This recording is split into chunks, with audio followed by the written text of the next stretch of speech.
ये कहानी है एक गुरु और शिष्य की जो एक रात जंगल से होते हुए अपने गांव जा रहे होते हैं। अंधेरा काफी हो चुका था। शिष्य ने अपने गुरु से कहा कि गुरुजी काफी रात हो चुकी है, अगर आप कहें तो आज की रात यहीं आसपास किसी गांव में गुजार लें। गुरुजी ने अपना सिर हिलाया और वो आसपास के गांव में एक छोटे से घर के पास जाकर रुक गए। अब जैसे ही वहां गए तो गुरुजी के शिष्य ने दरवाजा खटखटाया।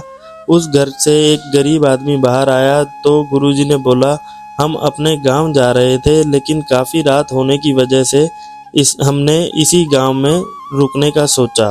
क्या हम आज रात आपके यहाँ रुक सकते हैं? गरीब आदमी बोला, हाँ क्यों नहीं, आप दोनों अंदर आ जाइए। अब जैसे ही गुरुजी अंदर गए उन्होंने देखा कि उस आदमी के घर में बहुत ज़्यादा गरीबी थी। गुरुजी ने उससे पूछा कि आप क्या काम करते हो? वह गरीब आदमी बोला कि मेरे पास बहुत सारी ज़मीन है। तो गुरुजी ने बोला, अगर तुम्हारे पास बहुत सारी ज़मीन है तो इस तरह से क्यों रह रहे हो? वह आदमी बोला, यह किसी काम की नहीं है। गांव वाले बोलते हैं कि ये ज़मीन बंजर है, यहाँ पर कुछ भी नहीं उगाया जा सकता और वहाँ फसल उगाना बहुत बड़ी बेवकूफ़ी है। गुरुजी ने बोला कि तुम्हारा गुजारा कैसे होता है? उसने बोला कि मेरे पास एक भैंस है जिससे मेरा पूरा घर चलता है।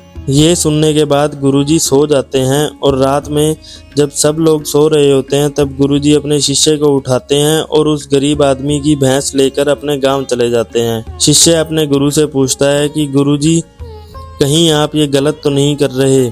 उस गरीब आदमी की रोजी रोटी इसी भैंस की वजह से चलती है। गुरुजी अपने शिष्य की तरफ देखते हैं और मुस्कुराते हुए आगे बढ़ जाते हैं। उस बात को तकरीबन 10 साल हो जाते हैं और जो गुरु का शिष्य था वह बहुत बड़ा गुरु बन चुका होता है।